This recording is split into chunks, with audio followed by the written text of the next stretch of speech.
આજ મુદ્દે આજે એલન અને આકાશનો મેં પર્દાફાશ કર્યો. અનેક લોકો અમારી સાથે જોડાયા. આજ મુદ્દે કોંગ્રેસના ધારાસભ્ય જિગ્નેશ મેવાણી પણ આકરા મૂડમાં જોવા મળ્યા. જિગ્નેશ મેવાણીએ પણ પ્રતિક્રિયા આપી છે. એલન અને આકાશ સામે ફોજદારી ગુનો દાખલ કરવા માટે જિગ્નેશ મેવાણીએ પણ હવે માંગ કરી છે. એલન અને આકાશના શટર પાડવા જોઈએ તેવું મેવાણીએ જણાવ્યું. જિગ્નેશ મેવાણીએ શું કહ્યું આવો સાંભળીએ.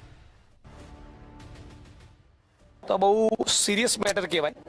આ ગુજરાતની વર્તમાન પેઢીને બરબાદ કરવાની વાત કહેવાય. ગુજરાતના વિદ્યાર્થીઓનું જીવન બરબાદ કરવાની વાત કહેવાય. અને આ પ્રમાણેનું જો થતું હતું ક્યાંક ને ક્યાંક કોઈક તબક્કે કોઈક જગ્યાએ આના માટેના બનાવટી રેકોર્ડ ઊભા કર્યા હશે. એટલે તો ફોજદારી ગુનાનું કૃત્ય કહેવાય. તમે કહો છો જો સાચી હોય તો આવી સંસ્થાઓની સામે સરકારે કાર્યવાહી ફક્ત એને બ્લેકલિસ્ટ કરવાની કે એનું શટર પાડી દેવાનું નહીં કરવી જોઈએ. એની સાથે સાથે એમના તમામ ડોક્યુમેન્ટ્સ પેપર્સની ચકાસણી કરીને ફોજદારી હું ધ્યાન કરું છું કે પ્રાઇવેટ સંસ્થાઓ ખાસ ફૂલે ફાલે એના બદલે સરકારી સંસ્થાઓ ખોલું, સરકારી શાળાઓ ખોલું. ગુજરાત દેશમાં 70-80% માણસોની છે એમને તો પ્રાઇવેટ ઇન્સ્ટિટ્યૂટમાં પોતાના દીકરા દીકરીઓને ભણાવવાનું થતું નથી. હવે પ્રાઇવેટ ઇન્સ્ટિટ્યૂટમાં શા માટે ભણાવવા પડે? રાઈટ.